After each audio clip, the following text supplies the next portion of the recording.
بالله من الشيطان الرجيم بسم الله الرحمن الرحيم كيف تكفرون بالله وكنتم أمواتا فأحياكم ثم يميتكم ثم يحييكم ثم إليه ترجعون هو الذي خلق لكم ما في الأرض جميعا ثم استوى إلى السماء فسواهن سبع سماوات وهو بكل شيء عليم صدق الله العظيم كيف تكفرون بالله وكنتم أمواتا فأحياكم کس طرح کافر ہوتے ہو خدا تعالی سے حالانکہ تم بے جان تھے پھر جلایا تم کو ثم یمیتکم پھر مارے گا تم کو ثم یحییکم پھر جلائے گا زندہ کرے گا تم کو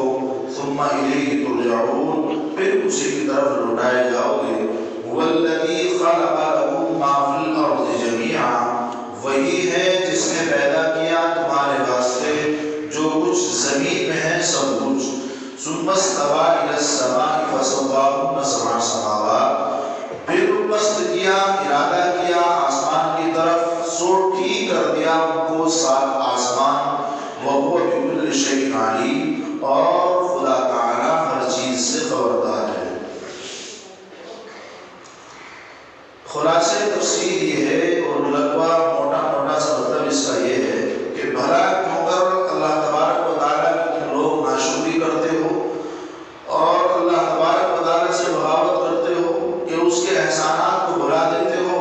اور غیروں کا کلمہ پڑھتے ہو پتھروں کی تم پوجا کرتے ہو جس نے تم کو پیدا کیا تم اس کو بھلا دیتے ہو اس کے ساتھ کفر کرتے ہو حالانکہ اس پر دلائل واضحہ میں قائم ہے کہ صرف ایک اللہ ہی مستحق عبادت ہے اور لائق ستائش ہے لائق عبادت ہے مثلا یہ کہ تم اللہ تبارک و تعالیٰ نے اس کی آگے بھی مثال بیان فرمائی ہے کہ تم جو تھے بے جان تھے یعنی نطفے بے جان سے اللہ تبارک و تعالیٰ نے تم کو جاندار بنایا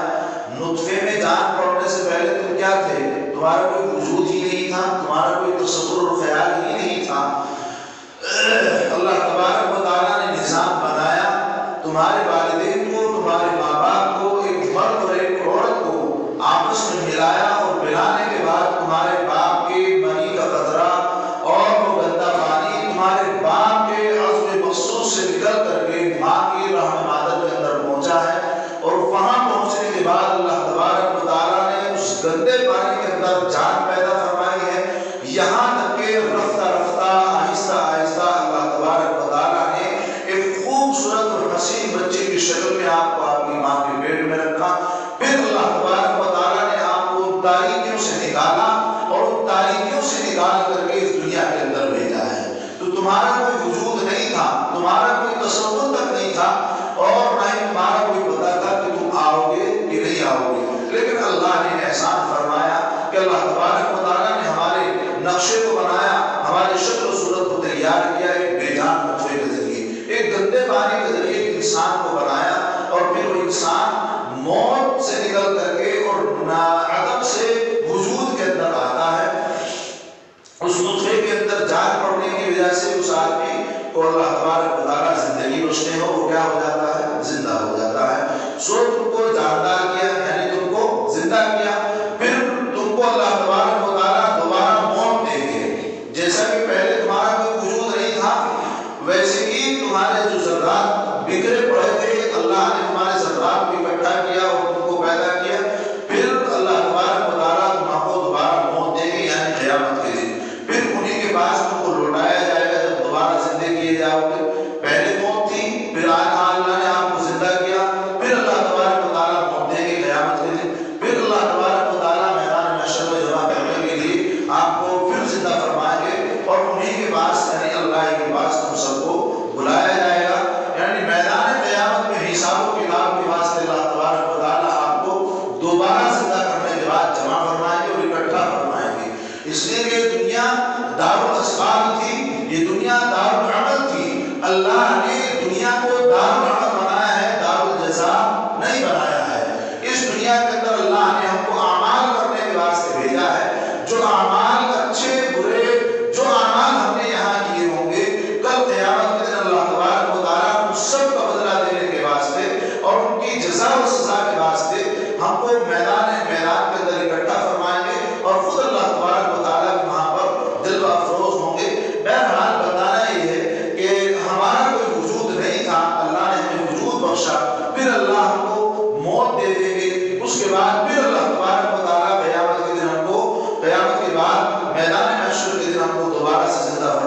فائدہ حاصل ہوتا ہے،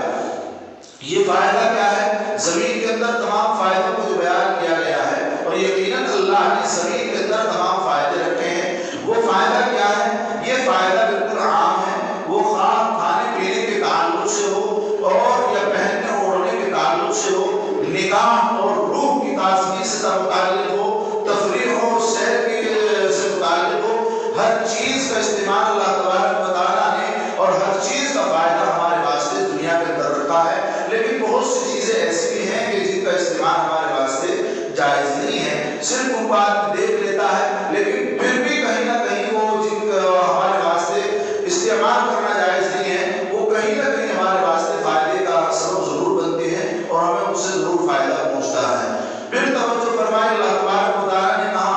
آسمان کی طرف، اللہ نے ارادہ فرمایا کہ آسمان کو صحیح سالم کیا جائے، یعنی اس کی تخلیق اور تکمیل کی طرف، تو درست کر کے بنا دیے ان کو سات آسمان، اور وہ تو سب چیزوں کے جاننے والے ہیں۔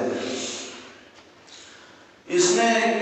پچھلی والی آیتوں میں اللہ تبارک و تعالیٰ کی توحید اور نبی پاک علیہ السلام کی رسالت کا ذکر تھا۔ یہاں سے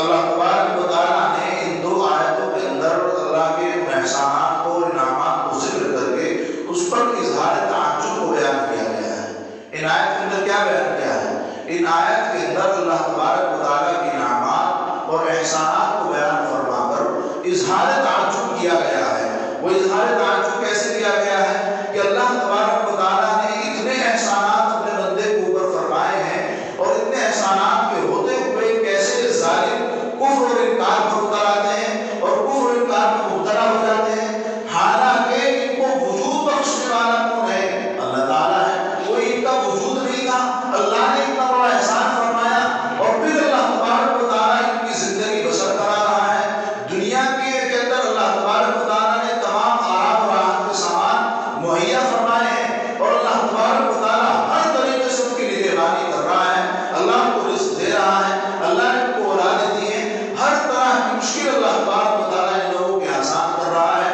اور سب سے بڑا احسان تو اللہ کا یہی ہے کہ ہمارا وجود نہیں تھا، اللہ نے ہمارا وجود دیا ہے۔ اللہ کے اتنے بڑے بڑے احسانات کے باوجود ہم اللہ کے ساتھ کفر کر رہے ہیں، اللہ کا انکار کر رہے ہیں، تو اس سے بڑا ظالم اور کون ہوگا؟ تو اللہ نے تعجب کا اظہار کیا ہے آیات کے اندر کہ بتاؤ میں نے ان کے اوپر اتنے احسانات کیے ہیں، ان کو نوازا ہے، میں نے ان کا وجود بھی نہیں تھا، ان کو وجود بخشا ہے، زمین کے اندر ان کے فائدے کی تمام چیزیں میں نے مہیا کر دی ہیں، اور پھر آخرت میں بھی ان کے واسطے مزے کے سامان ہیں، اور لیکن یہ پھر بھی کیا ہے؟ مجھ سے کفر کرتے ہیں، میرا انکار کرتے ہیں۔ اللہ نے ان آیات کے اندر تعجب کا اظہار فرمایا ہے۔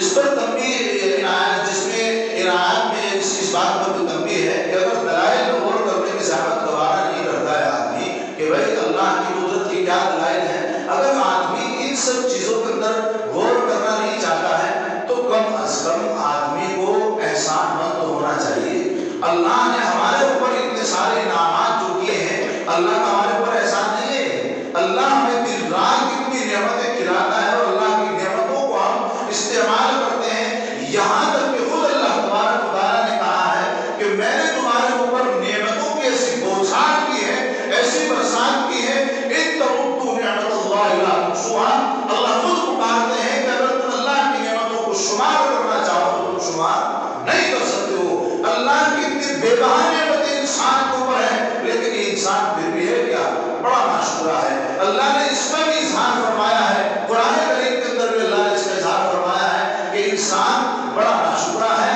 اور بڑا ہی کفر انکار کرنے والا ہے۔ ان آیات کے اندر بھی اللہ تبارک و تعالیٰ نے اظہار تعجب کیا ہے کہ بتاؤ میں نے اتنے بڑے بڑے احسانات بندوں کے اوپر فرمائے ہیں، لیکن وہ پھر بھی میرا انکار کرتے ہیں اور کفر کرتے ہیں، میرا احسان تک نہیں مانتے۔ اگر آدمی اللہ کے دلائل کے اندر غور نہ کر سکے تو کم از کم اللہ کے اس احسان